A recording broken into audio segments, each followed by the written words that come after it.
Olá, boa tarde a todos. Agora iniciamos mais uma mesa do Seminário de Pesquisas em Andamento da PEGET, na Universidade Federal de Santa Catarina. Esta é a mesa 24. Hoje nós teremos 3 diferentes falas, apresentando suas pesquisas. A primeira, que dará início, será feita pela Michelle Schempler. A tradução do conto Cinderela para a literatura surda. Questões de identidade, linguística e cultural. A segunda apresentação será de Elaine Aparecida, sobre sua pesquisa de mestrado, sobre educação de crianças surdas, mediada por intérpretes educacionais. E a terceira apresentação, Rosângela Fernandes trará o tema Intertextualidade na literatura infantil, de Clarice Lispector. E a tradução para a infância. Agora já daremos início, dou as boas-vindas a Michelle, a primeira apresentadora. Bem, boa tarde, povo lindo. Meu nome é Michelle Schlemper, tá? Eu sou doutoranda da PEGET e a minha orientadora é a professora Neiva de Aquino Alves. Eu peço para o Arley, isso, né? Ele é mais rápido que o meu pensamento, né? Aí está o PPT de início desta apresentação. Como o professor Carlos falou, a minha apresentação é um recorte da minha pesquisa de doutorado na PEGET, né? E para esse recorte, nós vamos trabalhar a questão de adaptação surda do conto Cinderela para a literatura surda, percebendo nesse conto questões de cultura e identidade linguística e cultural da comunidade surda, né? Peço para passar para o próximo slide. Então, eu falei para vocês sobre literatura surda, adaptação surda. Nós precisamos entender o que nós entendemos por literatura surda primeiramente, tá? Eu busco em Carnop e também em Mourão, que são os primeiros a pesquisar aqui no Brasil, a iniciar as pesquisas em literatura surda, me basear neles para conceituar a literatura surda. De forma que a gente entende que literatura surda é a literatura nascida no seio da comunidade surda, tá? Fazem parte da literatura surda, para nós, as criações, né, criadas por sujeitos surdos e ouvintes dentro da comunidade surda, que são produções inéditas, né, de literatura, e também as adaptações surdas, porque as adaptações surdas, alguns entendem ou chamam elas de adaptação cultural ou tradução cultural, né? Mas nós definimos elas, conceituamos elas como adaptação surda, né? Uma vez que, de acordo com Brito, todo tradutor é um mediador cultural. E de acordo com Hutcheon, que se escreve com H-U-T-C-H-E-O-N, né, a Hutcheon, ela vai falar que toda adaptação passa por um processo de transcodificação cultural. Ou seja, se toda tradução e toda adaptação passa por processos culturais, por mediação cultural, para chegar no seu público-alvo, se nós chamássemos a adaptação surda apenas de adaptação cultural, nós não estaríamos diferenciando elas das demais. No entanto, a adaptação surda, ela tem marcas latentes da cultura surda, da identidade surda presente nessas adaptações. E por isso elas fazem parte da literatura surda.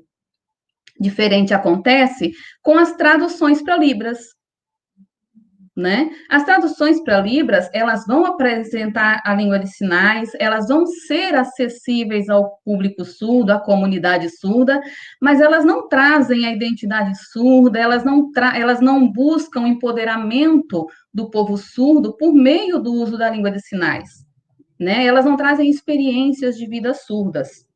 E por isso elas fazem parte da literatura, elas são importantes ter esse acesso à comunidade surda, mas elas não estariam abarcadas dentro da literatura surda.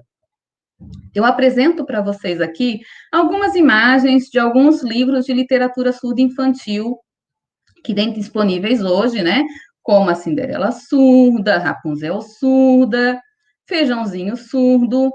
E vocês percebem que a literatura surda não tem só literatura em língua de sinais, mas também literatura gráfica, impressa, com textos em português e ilustrações, né? Ela é ofertada de diversas formas midiáticas, desde diretamente em Libras na internet, ou então em livros. Alguns acompanham o CD em Libras, outras não acompanham. Então, existem diversas formas de se disponibilizar a literatura surda. Próximo slide. O objetivo dessa pesquisa, então, é investigar a construção das identidades sociais e culturais a partir de uma perspectiva dialógica do discurso, tá? E como recorte, como dito anteriormente, a gente trouxe, então, a adaptação surda Cinderela Surda. A perspectiva de análise dialógica do discurso, nós passamos, então, para o próximo slide, ela vai buscar o quê? Como referencial teórico, Bakhtin e o círculo, né? Que entendem o sujeito não como neutro, mas como parte de um construto, onde se constrói a identidade a partir do diálogo, da troca, de uma construção polifônica, histórica e cultural, né? Ou seja, a identidade social do sujeito, para a análise dialógica do discurso, ela é constituída polifonicamente dentro de uma determinada cultura, dentro de um determinado meio histórico e cultural, como dito antes, né? E nisso, então, nós vamos buscar perceber a identidade surda e o uso da Libras nesse contexto que nós temos hoje dentro da obra de Cinderela Surda. Passamos ao próximo slide. Como já disse, o método de pesquisa que nós utilizamos, né, baseados na análise dialógica do discurso, que não é um método, mas uma teoria que abarca as pesquisas. Essa pesquisa ela é qualitativa, tá? De acordo com Silva e Menezes, ela é considerada qualitativa porque ela não busca dados numéricos, mensuráveis, mas ela analisa sentidos, percepções, sentimentos dos sujeitos envolvidos no discurso. E aí é onde essa pesquisa casa com a análise dialógica do discurso, porque dentro da obra Cinderela Surda, nós vamos buscar perceber esses sentidos no discurso que está ali dentro da obra. E num discurso que é ofertado ao público infanto-juvenil de diversas formas, né? Ele é ofertado graficamente por forma das ilustrações, ele é ofertado em português, na língua portuguesa, né?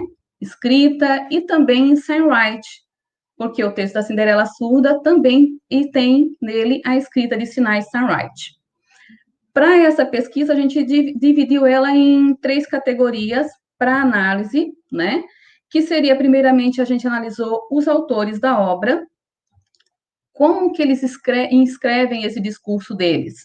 Uma vez que a Bright, que é uma pesquisadora do Círculo e do Bakhtin, ela fala que o autor, ele formula, ele escreve, né? Pensando no sujeito que vai ser o leitor. Então, existe essa relação de troca no texto. Então, esses autores, em que contexto histórico eles estavam inseridos quando escreveram a obra? Em segundo, a gente faz uma síntese da obra, né?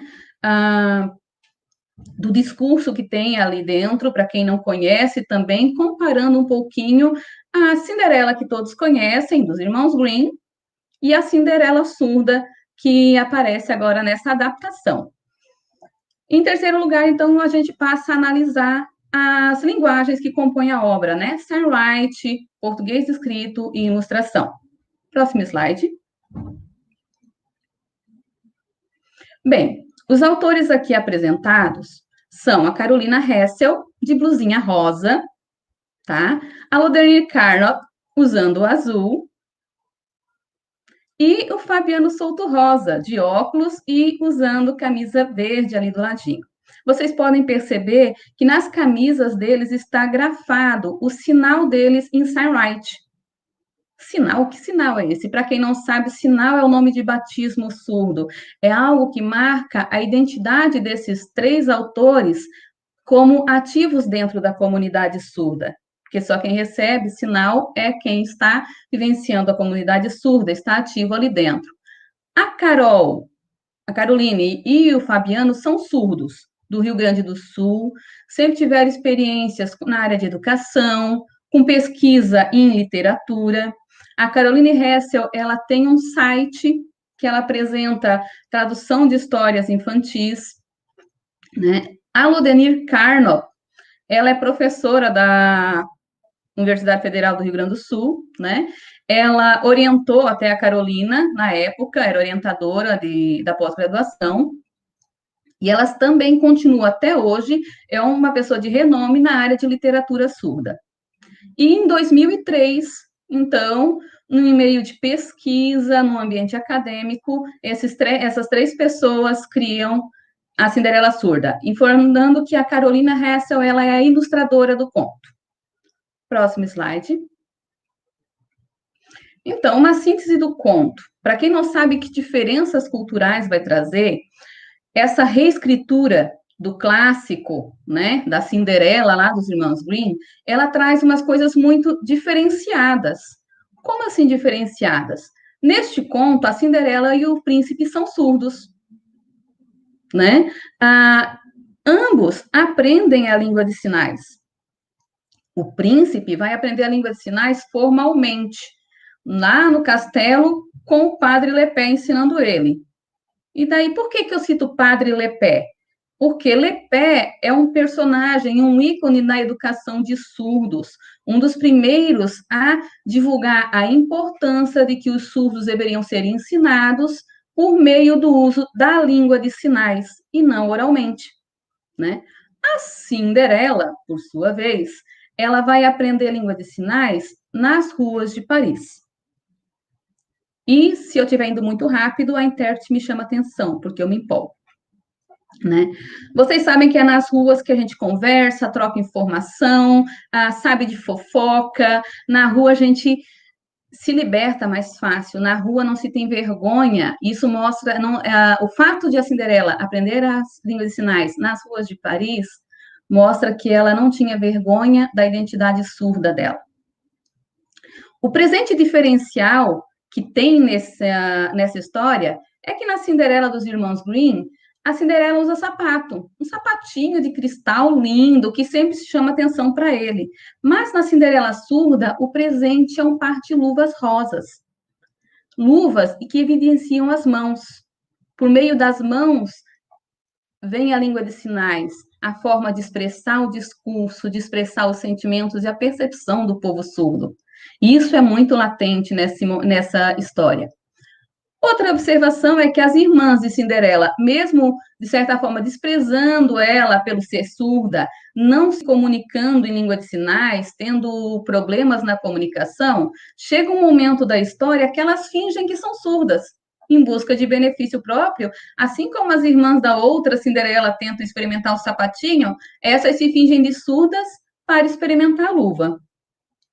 E, como outros interlocutores que são ouvintes, mas que se comunicam em língua de sinais, aparece a fada, aparece o padre Lepé, e, por fim, aparece o oficial do príncipe, né? Porque ele também se comunica em sinais nessa história. Passamos ao próximo slide.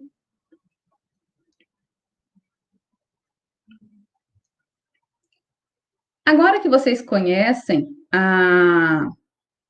que vocês já estão sabendo o resumo da história, quem foram os autores, como o nosso tempo não é tão grande, a gente vai passar uma pincelada nas 3 linguagens que compõem a obra, começando pelo Signwright. Signwright é uma escrita ideográfica, né? Por meio de desenhos, ela transmite ideias e conceitos abstratos também, né? Ela representa, por meio desses ideográficos aqui, a língua de sinais. E vocês vão perceber que a primeira coisa, o primeiro círculo que eu mostro ali para vocês é o sinal de Cinderela neste livro. E depois disse, esta menina, nesta bolinha aqui, esta é a Cinderela. Aí aparece Cinderela digitalizado. Por quê? Porque na cultura surda, a primeira coisa que se apresenta é o sinal da pessoa. A pessoa inicia dizendo, este é o meu sinal. E depois vai vir o nome. E cada uma dessas bolinhas que está circulada com vermelho, ela vai mostrar o quê? São elementos próprios da cultura surda, como o fato, no segunda bolinha, sou surdo. Depois, ali embaixo, a terceira bolinha embaixo, Libras, língua de sinais. Aí, por último, depois de novo, informando que o príncipe é surdo. No segundo quadradinho, tem 2 bolinhas. A primeira falando sobre o aprendizado de língua de sinais, e embaixo falando também do uso da língua de sinais. Então, sempre no terceiro quadradinho, vai o momento em que a Cinderela e o príncipe se apresentam dizendo, sou surdo, sou surdo. Ou seja, a criança que está tendo acesso a isso está percebendo esses elementos da identidade surda, de aprender. E, às vezes, são informações que não estão na mesma ordem na língua portuguesa. É por isso nós vamos para o próximo slide agora.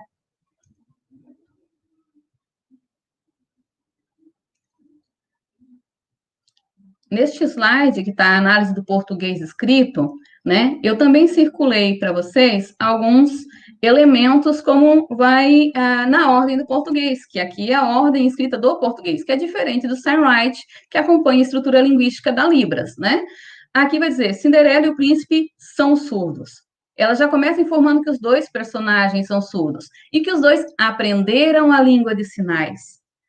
A criança que percebe isso, ela, quando tem acesso ao texto em português, ela vai perceber, opa, surdo, aprendeu língua de sinais, ela vai começar a perceber essa importância desse aprendizado.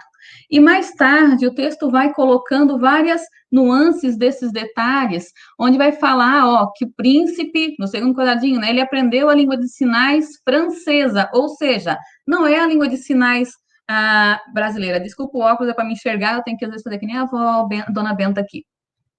Né? Mais tarde vai falar dos problemas de comunicação, que as irmãs tinham poucos sinais, eles não sabiam, e por isso a comunicação era difícil.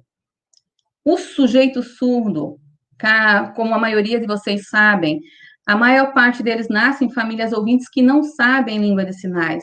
Ele espelha suas experiências de vida nesses contos, porque ele sabe que a maioria vai aprender a língua de sinais na rua, ou então na escola, mas que em casa existe a dificuldade e o travamento dessa conversa, desse diálogo.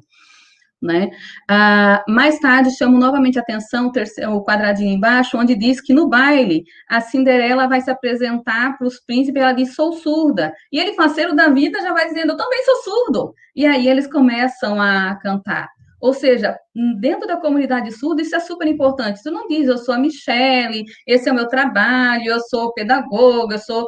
Não, a pessoa diz, sou surdo. E depois vem o resto. Família, trabalho, fofoca, é depois desta marca de identidade cultural, né? E nós vamos, então, para o próximo slide, porque eu acho que o meu tempo está indo. Por fim, a gente vai analisar as ilustrações, né? Que vocês percebem, complementam, né? São paratextos que andam e complementam os demais textos. É paratexto, mas é texto visual. Uma criança em fase de aquisição sinalar, ela lê a ilustração, né? E por isso vocês podem observar. A capa, a Cinderela, ela não é a menina mais bonita do mundo, mas é a menina de um olhar vívido e chama atenção as mãos. A expressão facial e as mãos chama atenção em todos os desenhos da ilustração, né? O segundo quadrado, onde Cinderela aprende a língua de sinais nas ruas, mostra as 3 meninas sorrindo, mexendo as mãos, né? Não tendo vergonha da sua identidade surda. A língua de sinais é para ser usada também nas ruas, para conversar, para saber a última notícia, né? As informações do que está acontecendo no mundo, para aprender novos sinais, novos conceitos. Aí depois vai vir a imagem do príncipe sentado, formalmente, com o lepé ensinando. A língua de sinais não se aprende só na rua, ela também se aprende na escola, né? E ela se aprende formalmente, eu posso ir para a escola aprender a língua de sinais. E esses conceitos, as histórias vão mostrando, a história, as ilustrações vão mostrando. E são conceitos que são passados por causa da experiência de vida dos autores surdos, dos autores ouvintes que pertencem à comunidade surda, né? E assim vocês vão perceber em todas essas imagens, essa conversa, né? As duas últimas imagens, as irmãs com vergonha, experimentando a luva com vergonha, né? Porque elas não são surdas, e depois, por último, a imagem a Cinderela, sem vergonha nenhuma de ser surda, de atuar na sua surdez, experimentando a luva na frente do oficial, né? Indo para as constatações finais, próximo slide. As nossas constatações, então, são que a narrativa da Cinderela Surda, ela segue a ordem da narrativa do texto-fonte. No entanto, o príncipe e a Cinderela, eles recebem marca de surdez e sujeitos surdos, marcas de cultura e da identidade surda.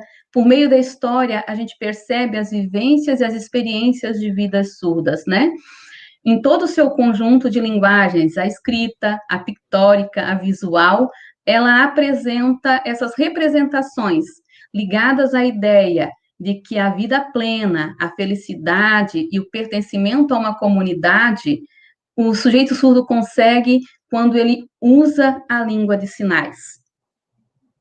Gente, era isso. Por último, então, os últimos 2 slides. Eu trago algumas das referências que foram citadas, outras o tempo não deixou e eu esqueci. E o último slide diz: muito obrigada pela paciência de me aceitarem aqui. Um super beijo, até daqui a pouco. Michele, muito obrigado pela sua apresentação. E na parte final, depois das apresentações, aí eu vou tecer os comentários e as perguntas para a gente poder discutir um pouco do seu trabalho. Muito obrigado, tá?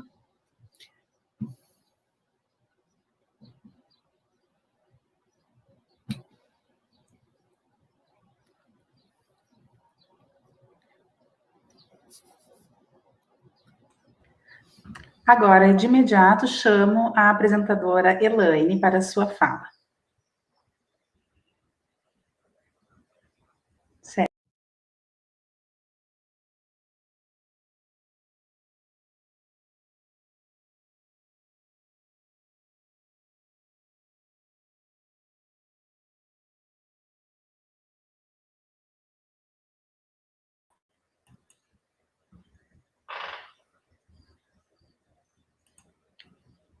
Boa tarde a todos. Sinto uma grande alegria de estar aqui neste spa no formato virtual, através das redes sociais. Este evento organizado pela PEGET, da UFSC, e que é um desafio muito grande para este momento no qual estamos apresentando. Eu me chamo Elaine, este é meu sinal na comunidade surda. A minha orientadora é a professora Neiva de Aquino Alves, e hoje eu trago o tema Educação de Crianças Surdas, mediada por intérpretes educacionais, Libras e Português. Pode ir próximo. Na introdução, eu gostaria de falar um pouquinho da legislação de 2002, que reconhece a língua brasileira de sinais como língua de comunicação da comunidade surda. Isso está posto na legislação. Mais recentemente, o decreto de 2005 fala que os profissionais que atuam como tradutor-intérprete de língua de sinais, possibilitando a comunicação nas esferas governamentais, federais, estaduais e municipais, garantindo o acesso deste profissional, deste profissional, tradutor e intérprete de Libras, para possibilitar a comunicação das pessoas surdas. Próximo. Esta legislação possibilita a nossa reflexão da presença do tradutor e intérprete de língua de sinais desde a mais tenra infância até a chegada da universidade, possibilitando que esse direito linguístico dos surdos esteja garantido, muitas vezes, através do tradutor e intérprete de língua de sinais, e entrando em todos os níveis de ensino, possibilitando a comunicação dos surdos. As crianças bem pequenas, desde o seu primeiro acesso ao ambiente educacional até a universidade, isso possibilita que, até chegar à universidade, se não houver esse intérprete, se não houver a garantia desse intérprete em todos esses níveis de ensino, isso não seria possível haver a comunicação. Próximo. Enquanto referencial teórico, eu tomo como base a perspectiva dos estudos bakhtinianos. Eles nos trazem possibilidades de discutir de maneira dialógica as diferentes realidades das crianças, desde a educação infantil, passando pela educação básica até o ensino médio e superior. E, a partir desta perspectiva dialógica, é possível olhar para essa realidade. Então, é através destes registros presentes nesta produção que é possível ter esta perspectiva de como que acontece essa interação e como que esta visão se dá. Então, eu, enquanto pesquisadora, estou buscando, neste referencial dialógico bakhtiniano, a minha base teórica. Próximo. Então, a minha metodologia, ela está analisando muitos documentos que estão presentes no banco de teses e dissertações da CAPES, também na Biblioteca Digital Brasileira de Teses e Dissertações. Encontrei também este repositório que é organizado, esse corpus que está organizado pela Maíra Costa e pela professora Neiva, com mais de 300 pesquisas sobre a área da interpretação educacional, em relação à língua de sinais. E alguns autores, né, estão catalogados, estão colocados nesse corpus, e eu busquei analisar quantos se referem à educação de crianças. Encontrei 52 pesquisas, minha pesquisa está em andamento, e aqui estou eu. Próximo.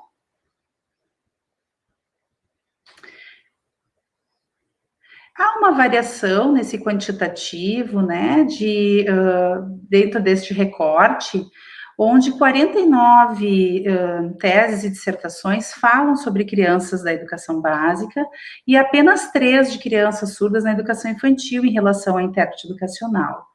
Então, é importante entendermos, será que essa criança tem possibilidade, ou existe sim um intérprete nesses espaços, mas não há muitas pesquisas tratando sobre a educação infantil de crianças surdas e da presença de intérpretes educacionais.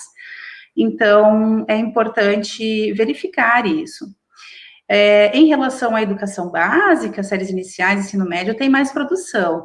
E isso não quer dizer que na educação infantil não tem essa produção, não tem essa presença dos intérpretes, o que não há é produção. Então, estamos, a partir dessa base de dados, buscando informações sobre o acesso, sobre a presença desses profissionais e realizando esse recorte dentro da perspectiva de pesquisa. Próximo. Inicialmente, pensando trazendo a análise inicial dessa minha pesquisa, o que eu tenho percebido? Que as crianças, em relação aos intérpretes educacionais na educação de crianças, a aquisição de linguagem por meio do intérprete educacional, tendo a presença deste profissional, como que acontece? ela é favorecida pela presença do intérprete, mas se não há contato com outros surdos, talvez isso também ocasione um prejuízo em relação à língua de sinais. Então, é importante pensarmos sobre isso, que talvez, se o surdo não tem contato com outros surdos, isso possa ser algo que tenha um outro tipo de resposta.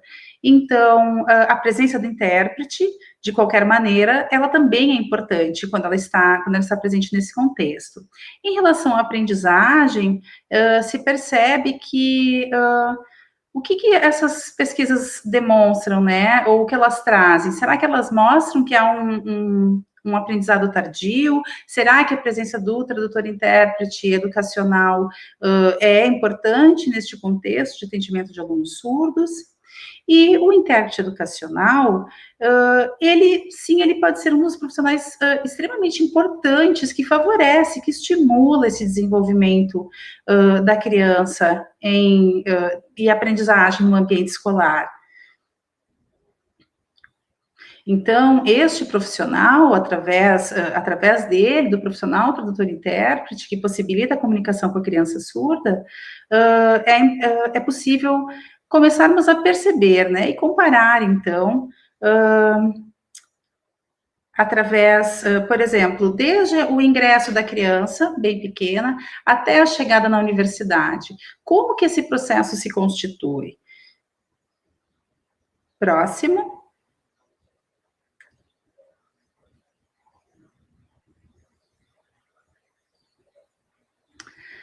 E concluindo, então, estamos ainda em andamento, né? Eu percebi que nas escolas existem muitos intérpretes educacionais e muitas pesquisas que tratam sobre a presença desse profissional. Porém, no âmbito da educação infantil, são poucas as pesquisas que abordam a temática. Então, eu percebo que limitações será que são apresentadas, né? Se a criança surda também precisa, como que isso pode funcionar de uma maneira mais adequada? Que perspectivas são possíveis? Que tipo de dificuldades ou limitações são impostas a partir disso? Até em relação à aquisição da linguagem, né, da criança. Então, estas questões que estão no âmbito da escola e da presença do intérprete educacional, de que maneira elas podem ser abordadas, analisadas, e para que de uma maneira confortável e segura aconteça o aprendizado das crianças surdas. Então, nesta identificação do corpus, eu percebi que, em relação às crianças pequenas, existe pouquíssima publicação. E nas séries dos demais anos da educação básica, há mais produção. Então, é preciso continuar buscando e descobrir sobre esta realidade. Próximo. Aqui estão as minhas referências desta apresentação de hoje. E eu trago aqui uma frase de Bakhtin que nos diz, que nos fala, né, sobre esta relação do eu com o outro neste contexto social. Muito obrigada, Ana Paula, pela interpretação de voz, e ao professor Carlos pela mediação na mesa. Muito obrigada por sua apresentação, Elaine, e ao final voltaremos para um breve diálogo, algumas perguntas, ok?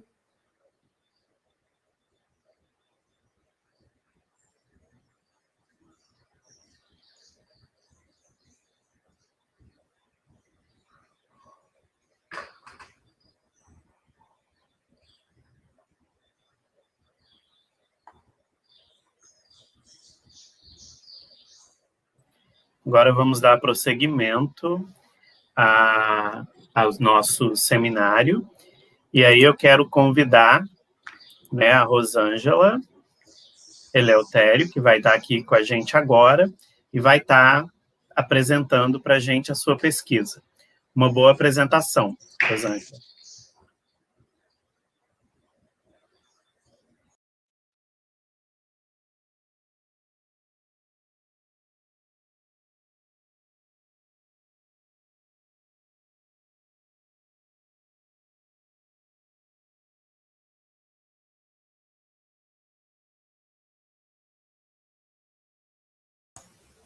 Rosângela, eu não te ouço. Você me ouve? Vê se teu microfone está habilitado, por favor. Não estava habilitado. Obrigada, Marla.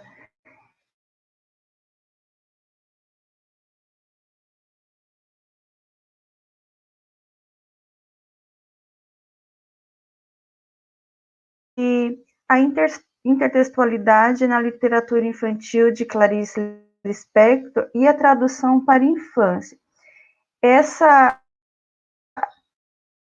apresentação de hoje, ela é um fragmento da minha pesquisa, que a Clarice Lispector, ela é conhecida pelos livros para adultos, né, romances, novelas e contos, mas ela escreveu 5 livros para crianças.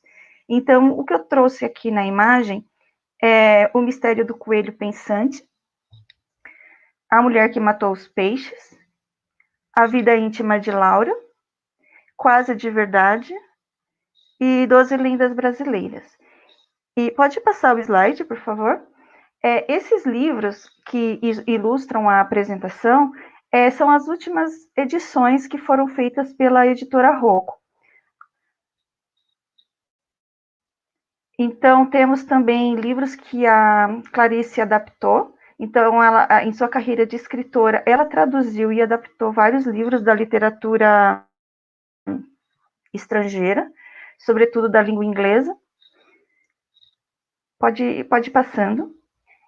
E o primeiro livro que a Clarice escreveu foi O Mistério do Coelho Pensante, que ela escreveu para o seu filho Paulo, que ele via que a mãe estava sempre com a máquina de escrever no colo e pediu que escrevesse um livro para crianças. Então, ela escreveu esse livro em língua inglesa para que, na época, a família morava nos Estados Unidos, então tinha interesse que a babá lesse para as crianças também. Então, quando foi pedido no Brasil que perguntaram a Clarice se ela tinha algum livro para criança ou se ela escreveria um livro para criança, ela lembrou que tinha esse livro e traduziu para o português. Ela mesma fez a tradução e foi publicado no Brasil. E um dado relevante nos livros infantis da Clarice, que eu trago aqui como tema principal, é a intertextualidade, pois todos os elementos que aparecem nos livros infantis também aparecem nos livros para adultos. Na verdade, primeiro apareceram na sua literatura para adultos, e depois ela traz também para os livros infantis, e nesse contexto ela trabalha toda uma adaptação da linguagem. É uma nova forma de contar as mesmas coisas, só que numa linguagem mais maternal, que é o estilo da Clarice quando ela se dirige à criança. Ela fala como sempre uma mãe fala para um filho. Então, O Mistério do Coelho Pensante foi publicado em 1967, e eu tenho aqui 4 edições, provavelmente tem mais, mas as mais famosas, as edições são essas, mas ainda tem várias reimpressões dessas edições. E pode passar o slide. E nesse livro do Mistério do Coelho Pensante, o que mais chama atenção de elemento intertextual é as repetições. Então, na literatura da Clarice se nota muito que ela fala muitas vezes, repete muitas vezes as mesmas palavras ou a mesma ideia, a fim de dar ênfase. Então, no Mistério do Coelho Pensante, esse fragmento que eu selecionei, que eu vou ler aqui, é uma coisa que vai acontecendo em toda a narrativa. É que ele pensava algumas ideias com o nariz dele. O jeito de pensar as ideias dele era mexendo bem depressa o nariz. Tanto franzia e desfranzia o nariz, que o nariz vivia cor-de-rosa. Então, o pensar, ideia e nariz são 3 palavras que é bastante reforçada na história,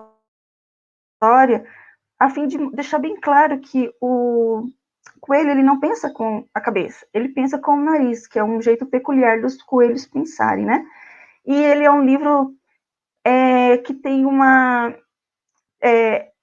ele deixa margem para que as entrelinhas dele seja explicado pelo leitor. Então, a criança não vai ler esse livro sozinha, mas sim com alguém que vai estar lendo para ela, e explicando e fazendo ela pensar e tirar as deduções que ela precisa da história.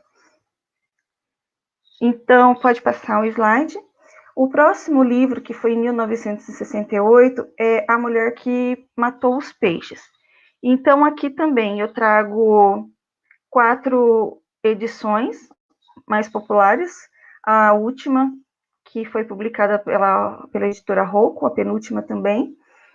Então, em A Mulher que Matou os Peixes, é muito interessante que a barata... Bom, primeiro só um resumo da história. A Mulher que Matou os Peixes, a autora se coloca como em primeira pessoa, contando que, acidentalmente, ela esqueceu de alimentar os peixes dos filhos, numa viagem que eles fizeram com o pai, e os peixes morreram. Então, nesse livro, ela é todo um pedido de desculpa para as crianças, não foi proposital. E, para enfatizar isso, ela explica que ela tem medo, ela tem pena até de matar barata, e que só faz isso em casos que é mesmo necessário.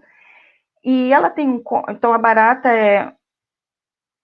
é muito importante no romance A Paixão Segundo GH, só que A Vida Íntima de Laura, ela fala desse conto, A Quinta História. A Quinta História é um conto onde que a Clarice, ela narra as várias formas que ela utilizou para criar um veneno para acabar com as baratas e como isso a afetou.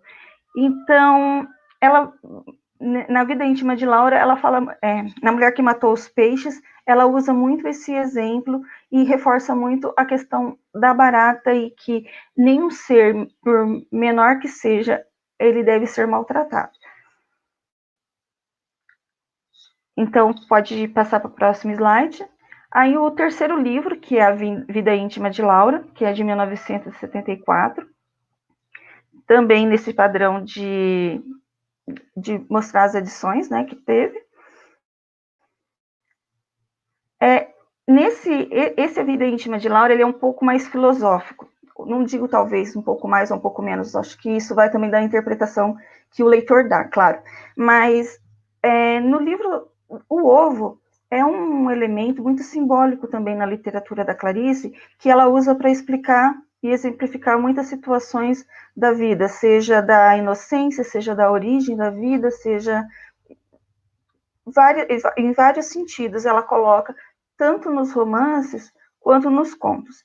Então, mas aqui na A Vida Íntima de Laura é mais significativo porque está implícito uma crítica ou um desabafo, talvez, da vida da mulher que vive estritamente no ambiente doméstico. Então, a Laura é uma galinha que mora no galinheiro e que, segundo as palavras de Clarice, é uma galinha muito burra, que não pensa, apenas acha que pensa. Então, o orgulho dessa galinha é que ela bota muitos ovos. Aí, aqui que eu tenho um trechinho, né? Bota mais ovos em todo o galinheiro e mesmo nos da vizinhança. Então, assim, ela coloca a Laura numa situação de que o maior orgulho dela é a sua habilidade reprodutiva e que isso a enche de orgulho. Então, de acordo com a crítica literária, isso é colocado também na forma como que as mulheres são confinadas no ambiente doméstico, principalmente da época da Clarice, claro, né? Trazendo na época da década de 60, 50, 60, 70, que as mulheres eram medidas pela sua capacidade de ser boa mãe, boa esposa. Então, esse livro é uma metáfora sobre esse estilo de vida da sociedade, né? Então, próximo slide, que é eu trago o Quase de Verdade, que é uma obra póstuma, que ele foi publicado somente em 78. A Clarice morreu em 77, e esse ano ela completaria 100 anos, então é um ano com bastante eventos e palestras sobre a autora. E Quase de Verdade já é um livro que tem fatores autobiográficos. O narrador é o cachorro que a própria Clarice teve, o Ulisses, e ele vai contar como que é a vida ao redor dele. E o próximo slide. Então, tem aqui a Clarice brinca também com a questão do ovo, nesse romance, nesse livro, desculpa, e também brinca com o substantivo, que vem a ser um verbo, como esse fragmento que eu trago, desse jogo de palavras. Os homens homenzavam, as mulheres mulherizavam, os meninos e meninas meninizavam, os ventos ventavam, a chuva chuvava, as galinhas galinhavam, os galos galavam, a figueira figueirava, os ovos ovavam, e assim por diante. E também tem um galinheiro nessa história, que é quase de verdade, porque o que é considerado verdade? Desde a perspectiva da criança, o que ela imagina é verdade. Então, nesse galinheiro que tem nesse livro, todos os personagens, todas as galinhas e os galos, têm um nome que começa com ovo, por exemplo, Ovídio. Então, o O de ovo e o ídio por conta dele. E todas as galinhas chamam ovo. Então, ela brinca com o jogo de palavras, inventa palavras, e mais uma vez ela traz o elemento do ovo como algo muito importante na história. As traduções dos livros infantis da Clarice, em comparação com os adultos, não tem tanta publicidade. Se nota que um interesse menor. Então, ela é conhecida e ela é respeitada e é estudada mais pelos livros dirigidos a adultos e não pelos livros infantis, ainda que haja grandes textos de críticas literárias que estudam, sim, os livros infantis, né? Mas os livros, as línguas para as quais foram traduzidos, que são mais fáceis de encontrar, é para o espanhol, para o catalão e para o francês. Então, eu trouxe alguns títulos, né, como foram traduzidos, e as editoras. E aqui eu vou tentar responder brevemente o que a literatura da Clarice Lispector, o que a literatura infantil da Clarice tem a ver com a minha pesquisa. Então, o que eu trabalho na minha pesquisa de doutorado é, sobretudo, a adaptação e, posteriormente, né, a tradução para a língua espanhola. Então, eu pretendo discutir essa dualidade do que é adaptação, o que é tradução, dentro da própria adaptação. Eu vou adaptar o livro A Maçã do Escuro, na verdade já está um pouco adiantado. O livro A Maçã do Escuro é um romance, um dos mais extensos dela, e eu vou adaptar para o público juvenil. A princípio também eu pensei em fazer para o infantil, mas ainda é uma coisa que não está bem delimitado se vai ser para o infantil e juvenil ou só juvenil, é uma coisa que estamos em discussão ainda. Mas, em todo caso, essa literatura infantil da Clarice, ela é um aporte que me dá base como a Clarice se dirigia a crianças. Assim como os livros que ela adaptou, também me serve como um aporte para verificar como a própria Clarice se dirigia ao público infanto-juvenil. E para que isso eu possa discutir na tese, em termos teóricos, mas também formular se eu sigo o estilo da Clarice, se eu consigo seguir, ou então elaborar o meu próprio, pontuando com o próprio estilo da autora, de fazer as suas adaptações, considerando também que na época Clarice ela adaptava e traduzia com muita intensidade, com muita frequência porque ela ganhava, porque ela trabalhava com isso, ela era o trabalho dela, então é por puro questão financeira, né? Considerando os livros adaptados pela autora, eu tenho que levar em conta também se isso não foi uma pressão mercadológica das editoras para que as edições ficassem como são. Então, eu trouxe lá atrás os exemplos que a editora Rocco, ela reeditou todos os livros traduzidos e adaptados pela Clarice, assim como os infantis e toda a sua obra para adultos também. Então, aqui estão as referências. E muito obrigado pela oportunidade de estar participando do SPA, nesse formato tão peculiar, né, que estamos nos adequando ainda. E estou aberta a perguntas. Muito obrigada. Obrigado, Rosângela. Então, agora nós vamos para o momento de perguntas também, né? Eu acredito que o moderador da sala vai estar acompanhando possíveis perguntas também no bate-papo. Caso seja necessário, vai estar repassando para a gente. E eu quero fazer algumas perguntas e comentários. Então, eu vou seguir a ordem de apresentação, tá? Vou começar pela Michele, depois a Elaine, e então a Rosângela, tá? Primeiro eu vou fazer alguns comentários gerais, e aí logo depois eu vou focar mais em algumas perguntas.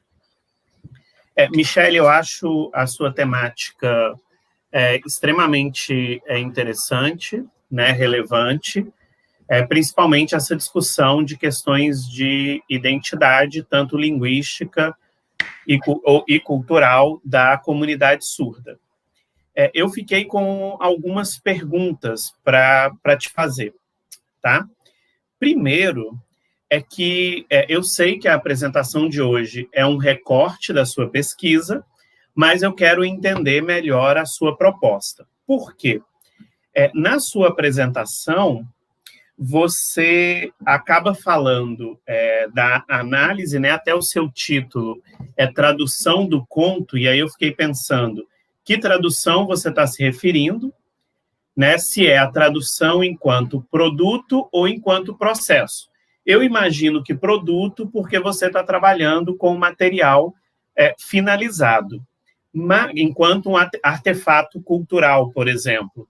Mas eu não vi na sua apresentação a análise de nenhum aspecto tradutório da obra, né? Você trouxe muito bem e com muita propriedade uma série de elementos que compõem a obra que são aspectos culturais. E aí eu entendo isso, essa questão da tradução enquanto esses elementos culturais da obra, né? Isso você falou muito bem, com muita propriedade.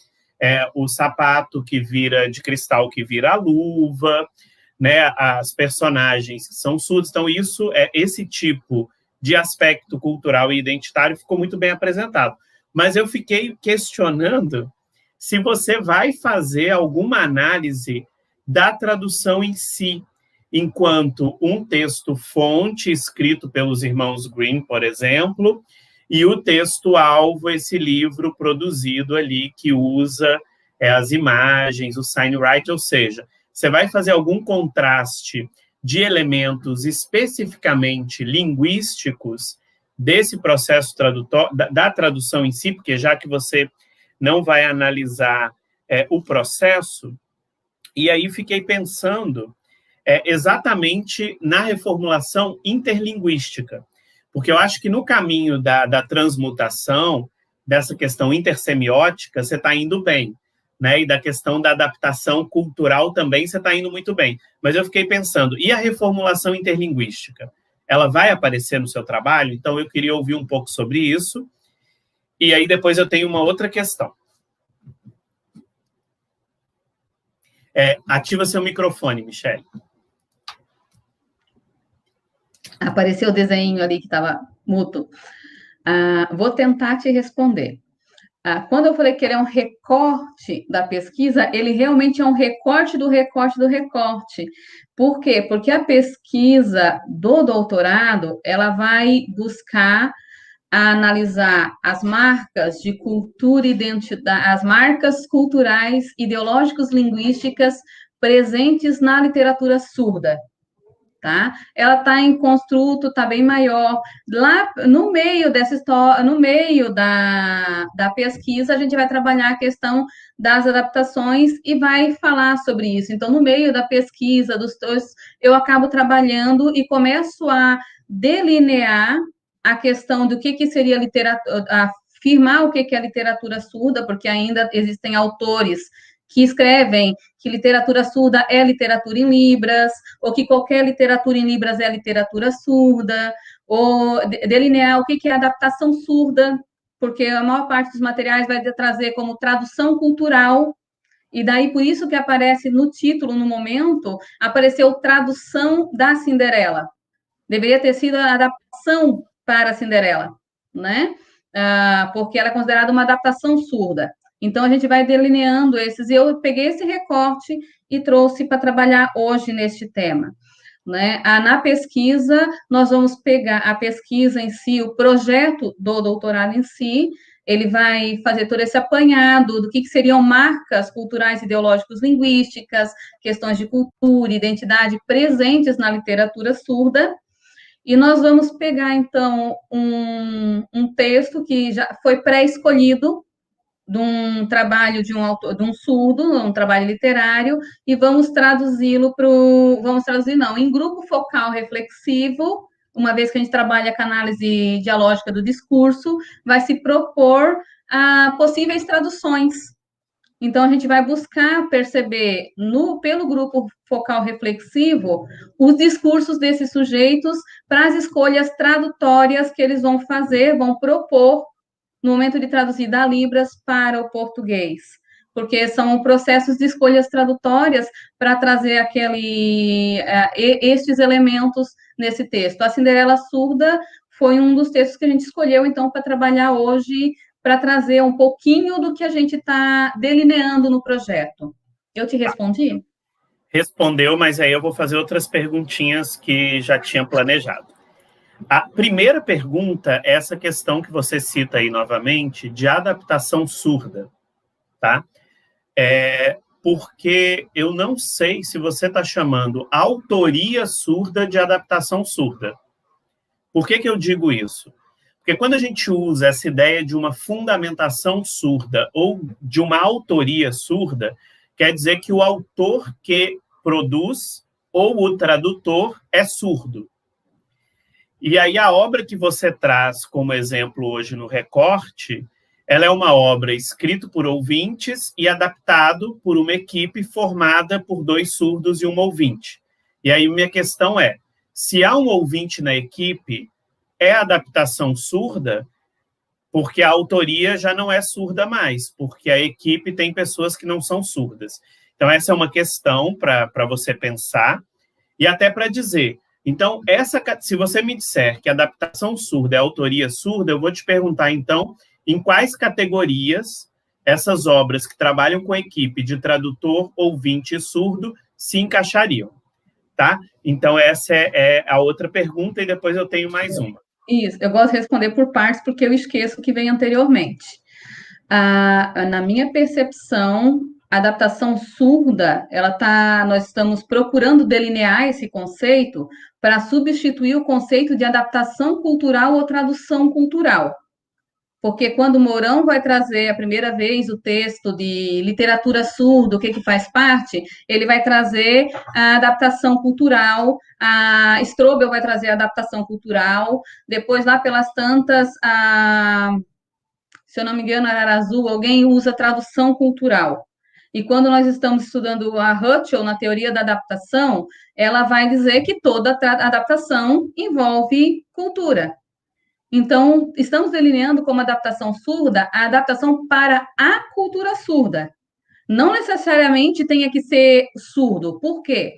Se nós formos pensar, por exemplo, Sylvia Plath, ela era americana, mas ela convivia e ela vivia na Inglaterra.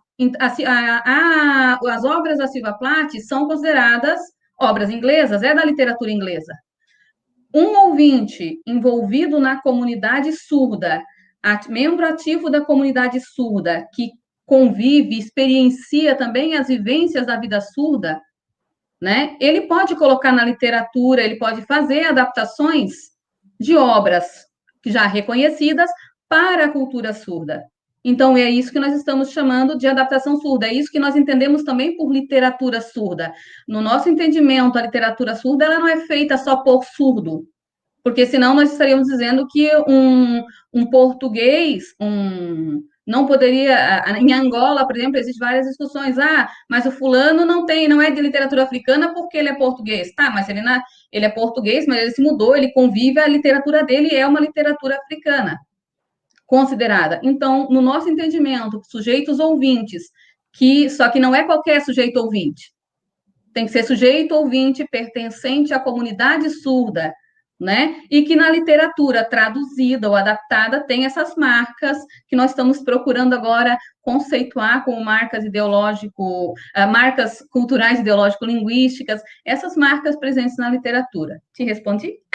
Sim, então talvez eu deixe uma sugestão aqui para você pensar na sua pesquisa, porque quando você escreve desta forma, adaptação surda, você está qualificando a adaptação, ou seja, você está adjetivando a adaptação, né? Você está adjetivando. Então, talvez, dentro da sua explicação, talvez você possa pensar em não adjetivar o termo e usar, por exemplo, adaptação para cultura surda, ou algo nesse sentido, porque ao adjetivar, você cria, pelo menos para mim, conceitualmente, essa ideia de que são os surdos que estão fazendo. Mas você já esclareceu para mim que você está dizendo que é a comunidade surda composta também por ouvintes que dela fazem parte. Para mim, a explicação ficou claríssima, mas eu lendo o termo, ele para mim ainda evoca uma outra ideia por essa questão de adjetivar a adaptação, mas a sua explicação foi super pertinente, tá? A última questão que eu gostaria de deixar, Michele, primeiro, só uma observação, eu não entendi muito bem ainda o escopo final que você disse da sua pesquisa, porque você mencionou que depois vai fazer um grupo focal, onde vai se traduzir uma obra para o português e discutir os elementos culturais de adaptação. Aí eu falei, mas isso já não é uma adaptação surda, já é uma adaptação para a cultura ouvinte, né? Então eu fiquei um pouco em dúvida de qual realmente vai ser seu enfoque. Só isso. Mas aí a pergunta... Tá, mas aí a pergunta agora. Na mente está tudo certo. Tá, ok. Para falar desses elementos identitários e culturais, eu não preciso considerar a tradução, mesmo porque eles são muito mais presentes e intensos em materiais originariamente produzidos dentro da cultura, sem necessariamente envolver um processo tradutório. Por exemplo, se eu quero realizar essa análise que você apresentou para a gente hoje, eu talvez tenha mais elementos culturais e identitários numa obra que não foi traduzida, mas numa obra de autoria de um surdo, por exemplo, né, de uma obra literária de autoria de um surdo. Se eu posso encontrar esses elementos de maneira muito mais intensa numa obra de autoria surda que não constitui nenhum aspecto tradutório em si, por que você está escolhendo falar de adaptação para a cultura surda e de tradução se o seu enfoque nessa apresentação foram apenas os elementos culturais e identitários e não os demais aspectos da tradução em si? Tá. Vamos pensar que uma obra original em língua de sinais, ela está em língua de sinais. Se eu quiser traduzir, se eu quiser colocar ela em português para usar ela numa sala de aula, ela vai passar por um processo de tradução. Existe um processo tradutório. Se eu for pegar essa obra que Se eu fosse pegar a obra, por exemplo, agora, a adaptação surda, que eu uso como adaptação surda, que a Fernanda fez de E se Romeu e Julieta fossem surdos. Ela fez em língua de sinais. E eu quero colocar para crianças surdas que estão em processo de alfabetização, eu quero botar para o português. De que forma que eu vou traduzir para o português que mostre as marcas de linguísticas que tem ali? As marcas de cultura, porque eu posso apagar essas marcas, né? Eu posso dizer que alguém cantou, né? E às vezes não, o objetivo é botar o ver, em vez de ver, o ouvir. Existem coisas que são próprias que apareceriam na literatura surda e que eu vou escrever ali.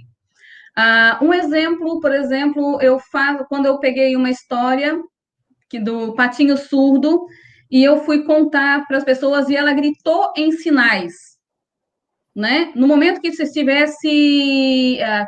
está em língua de sinais, eu vou traduzir para o português, é processo de tradução. Se eu vou botar as imagens e ilustrações para o público infantil, porque o público infantil, em fase de aquisição sinalar, né, seja ele surdo ou ouvinte, a questão da ilustração é muito importante. Existe uma tradução intersemiótica, existe um processo de tradução midiática.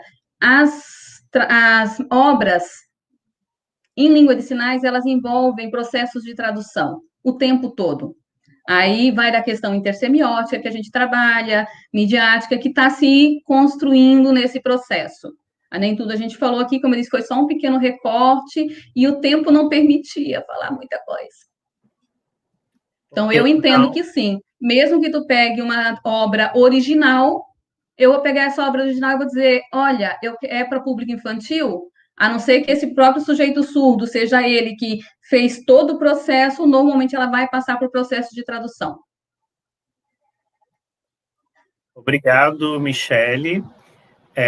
Agora eu vou falar em língua de sinais, porque eu vou comentar um pouco a apresentação da Elaine, tá bom?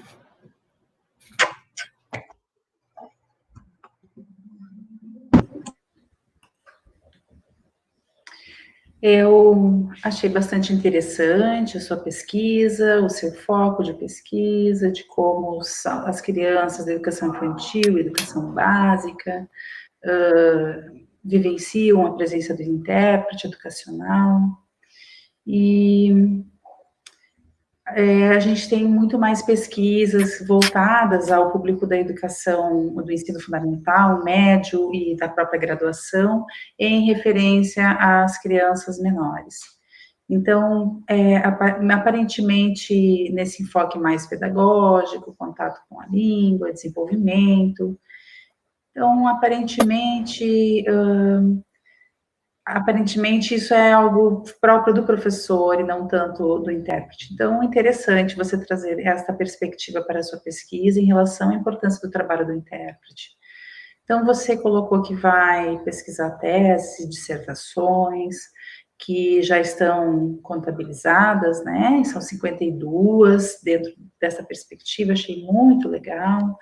Ver como, dentro desses documentos, está posto o conhecimento da prática do profissional tradutor-intérprete, ou do professor, enfim, o que aparece, que tipo de práticas ele desenvolve. Muito interessante, muito legal. Então, eu tenho uma pergunta para você. Como você pensou já nas categorias de análise da sua pesquisa? Tem 52 teses e dissertações que falam do tema. Então, você já pensou nas categorias de análise deste corpus, né? Então, primeiro sobre a questão do intérprete, segundo sobre o profissional, enfim, as pessoas que estão ali dentro desse grupo, ou dentro dessa categoria.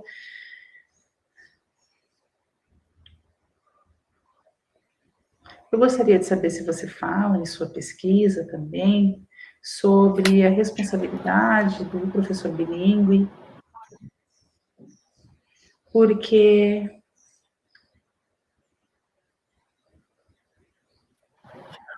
o professor bilíngue e um intérprete de crianças. Por quê? O decreto 5626, ele faz essa diferenciação sobre o profissional tradutor-intérprete e sobre o professor bilíngue. E que nas séries iniciais, né, na educação infantil, ele está presente. Então, quero saber se você vai discutir alguma coisa sobre isso, vai falar sobre essas responsabilidades, as diferenças desses dois profissionais, que tipo de diferenças existem. Estou curioso para saber. Primeiro, a pergunta sobre as categorias de análise, e depois eu gostaria de saber um pouco mais sobre essa questão, esse enfoque, né, sobre ser intérprete, ser professor, enfim. Então, em relação às categorias de análise, minha pesquisa está em andamento ainda. Estou no momento inicial, encontrando com os dados e compondo esse corpus. Então, ainda é preciso perceber, né, que dados estão lá. E sobre os papéis, né, o tradutor-intérprete ou o pedagogo, isso vai depender muito da formação, e esse enfoque eu vou precisar ainda buscar, né, e descobrir em relação às crianças, e compreender também como que isso se dá. Ainda não está detalhado e ainda não está categorizado. É uma boa questão e com certeza me instiga a refletir sobre, né, porque é um corpus muito grande, se você pensar. Então, ainda é preciso fazer essa seleção do que salta mais, né, em relação aos processos de mediação do professor ou do intérprete, e neste momento o que eu tenho de dados é essa descoberta, são 52 documentos, produções, teses e dissertações, e apenas 3 tratam dessa primeira infância. E a segunda questão, sobre o decreto, sobre a questão do professor bilíngue, então, isto é uma questão, esse documento traz questões sobre acessibilidade linguística em relação à língua de sinais, sobre a presença desses profissionais, os diferentes níveis de ensino, e dentro dos ambientes escolares, públicos, e nós não sabemos ainda como que isso vai se dar na prática, né, em relação, se ele será um professor regente, se ele é alguém que realmente tem uma prática profissional, ou se ele é só um professor de apoio, ou se ele é instrutor. Isso ainda não está muito bem delimitado, mas a gente já sabe que papéis são esses, né? Então, para a criança pequena, será que é um intérprete educacional mais adequado? Então, precisaremos refletir sobre isso. É uma perspectiva que ainda precisaremos ver em relação à construção desse profissional. E pensando na questão de aquisição de linguagem das crianças surdas que ingressam no ambiente escolar. A comunicação é que tem que estar em primeiro ponto. Seria isso. Ok, eu tenho uma outra pergunta, então. Você falou que apenas três produções encontradas falam sobre as crianças pequenas, né? E você falou que você pretende ter um foco apenas nas teses e dissertações, ou você vai buscar por artigos, capítulos de livros, coleta de dados, ou não? Então, a minha pesquisa está voltada a teses e dissertações. Outras publicações ainda não pensamos em buscar, mas as teses e dissertações sim. E a gente vê que, ideologicamente falando, dentro da escola, as pessoas opinam muito, quem produz sobre essa realidade, mas será que é de fato o que acontece dentro dos espaços escolares? Então, por exemplo, a gente procurou alguns termos, ajuda, especial, coisas assim sobre apoio, que é apenas um apoio. Então, parece que não é bem essa a ideia. Então, as teses e dissertações, os autores, eles usam diferentes termos, né? Mas, de fato, ainda vamos desenvolver, estamos em desenvolvimento, e não utilizaremos artigos. Esse seu foco de pesquisa, a sua pesquisa ela é só documental, apenas você vai buscar dentro dos textos, você não vai observar nada em escola, você vai? Não irei. Certo, muito obrigada. Agora eu vou voltar a falar em português para conversar um pouco com a Rosângela. Rosângela, eu gostei bastante do que você trouxe, mas eu confesso que eu vi muitas informações e muitas possibilidades de abordagens e de pesquisa, então eu vou fazer algumas perguntas primeiro para esclarecer, de fato, qual é o seu objeto de pesquisa. Por quê? Você começou falando de um livro que originalmente foi escrito, de um conto, né, que originalmente foi escrito em inglês e traduzido pela própria Clarice para português para ser publicado no Brasil por uma editora, o que é uma tradução interlingual, né, porque é do inglês para o português. Depois, você falou um pouco dessa questão da intertextualidade, buscando elementos nas obras escritas para adultos e nas obras escritas para criança. Ao mesmo tempo, você fala da Clarice enquanto escritora e enquanto tradutora profissional, e também fala dessas obras. E aí, no final, você comenta de... eu não lembro o nome dele, acho que é A Maçã do Escuro, eu não lembro o nome, Isso. que você fala dessa obra, a obra em português, você adaptar para o público juvenil e fazer uma análise dessa adaptação com base naqueles elementos que você trouxe da análise da obra da Clarissa, mas, ao mesmo tempo, você fala de uma análise da tradução para o espanhol, das obras infantis da Clarice. Então, eu vi várias pesquisas sendo assim, apresentadas por você, muita coisa, e eu fiquei assim, em dúvida qual, de fato, é a sua pesquisa, qual, de fato, é o seu foco, e aí eu queria ouvir um pouco disso primeiro, para depois fazer as perguntas. Ok, eu agradeço essa pergunta, né, para que eu possa explicar. Na verdade, o meu objetivo na tese é adaptar A Maçã no Escuro para o português, mas focando no público juvenil. Então, seria uma tradução intralingual. O que eu trago dos livros infantis da Clarice e os elementos intratextuais, eu acho que realmente não ficou claro da forma que eu coloquei, mas o que eu quero mostrar é que, na experiência da Clarice como escritora e como tradutora, ela tinha suas técnicas e que, ao escrever para o público infantil, ela se dirigia de uma forma diferente da que ela se dirigia. Claro, isso é óbvio, né? Ela usa os mesmos elementos dos livros, por exemplo, quando eu citei o conto A Quinta História, que é a história das baratas, em como ela matou as baratas. Esse conto, para adulto, é frio, é duro, é colocado de uma maneira bastante filosófica até. Só que ela reconta esse conto para as crianças. Então, ela faz toda uma adequação da linguagem, no tom da escrita, que é esse ponto, essa mudança na linguagem que eu quero pegar e analisar.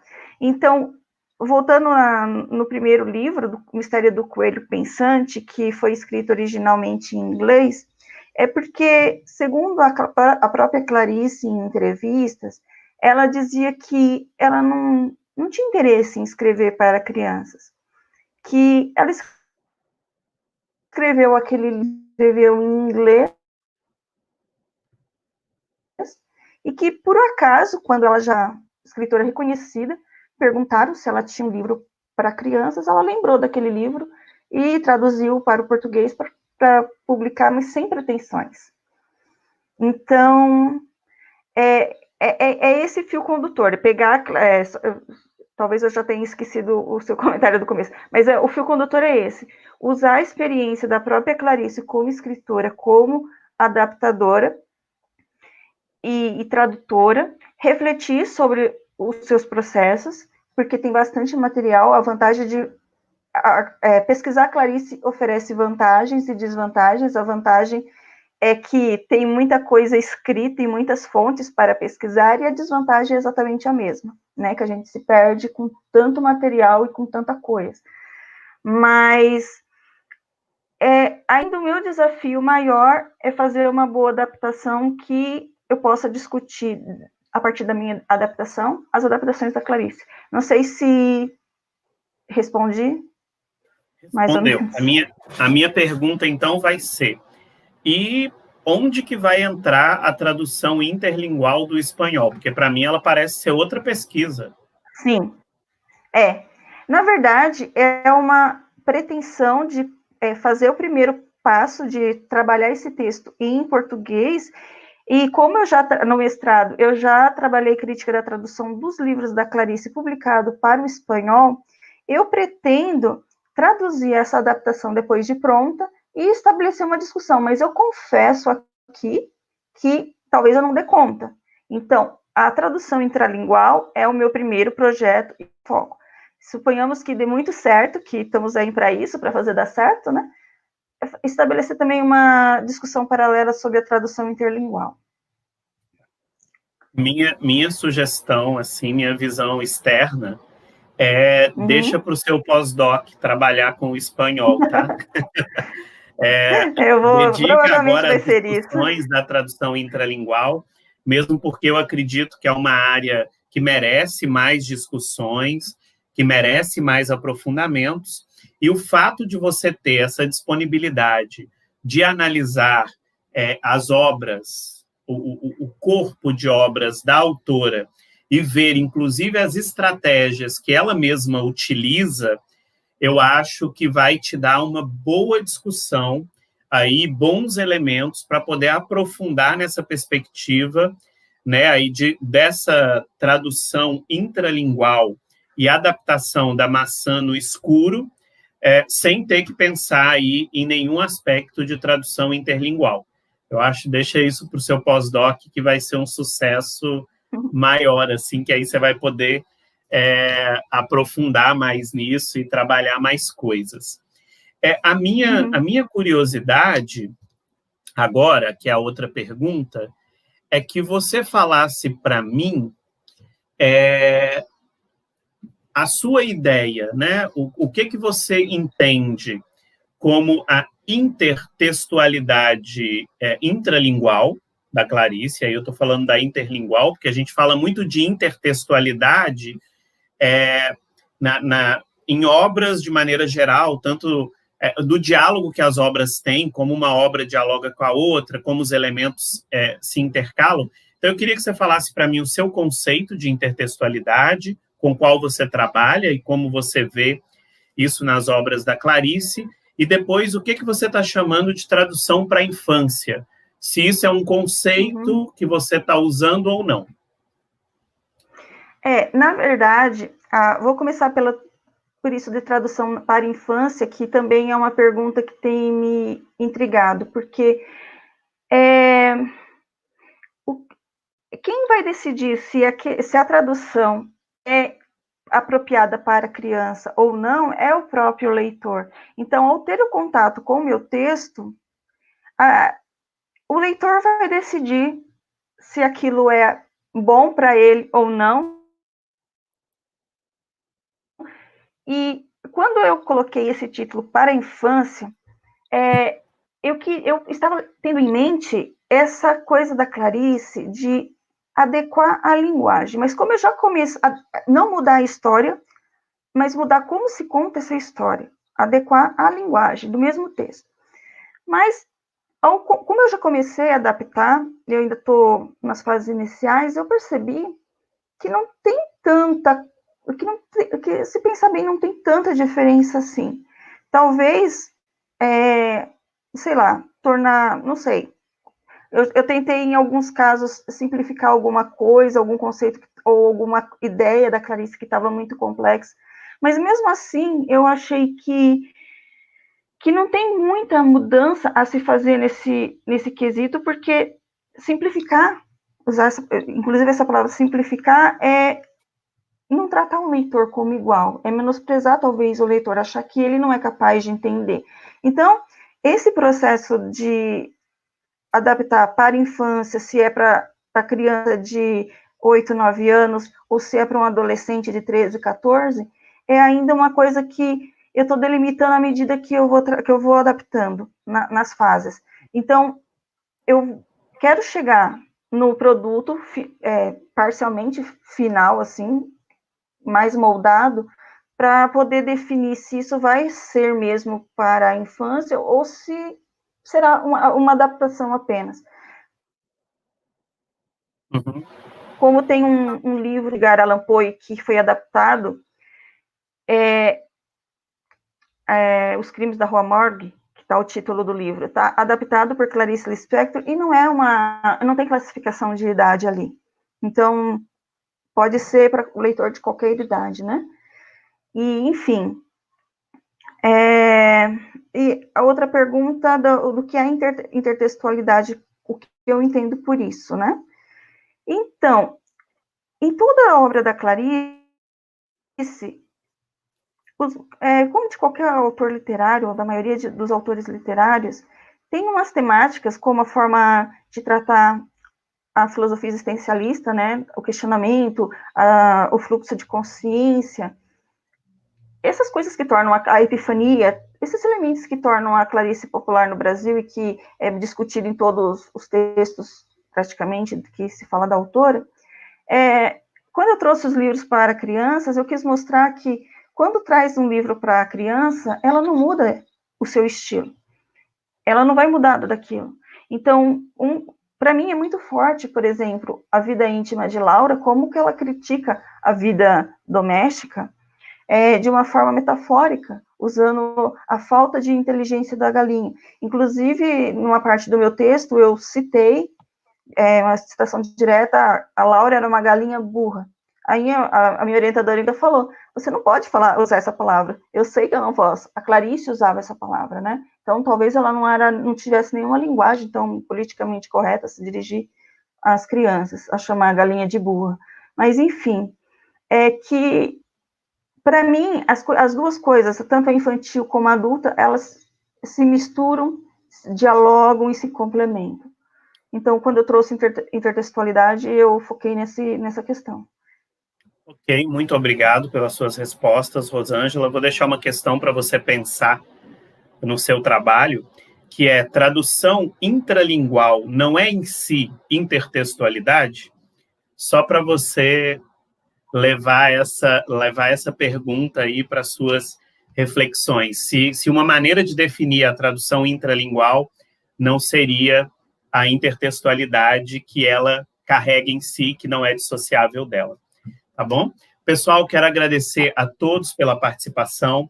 Quero agradecer muito aí a interpretação brilhante da Ana e da Maírla, que acompanharam a gente nessa mesa bilíngue aqui do Seminário de Pesquisas em Andamento, né, e que permitiram que a gente interagisse aqui tanto em Libras quanto em português, né, o que é uma das características aí da pós-graduação em Estudos da Tradução da UFSC, que é a presença marcante aí de pesquisadores surdos e das pesquisas envolvendo línguas de sinais. Né, agradeço também a toda a comissão organizadora que proporciona a qualidade que a gente está tendo nesse seminário. Muito obrigado a todos e até a próxima. Um abraço aí, pessoal.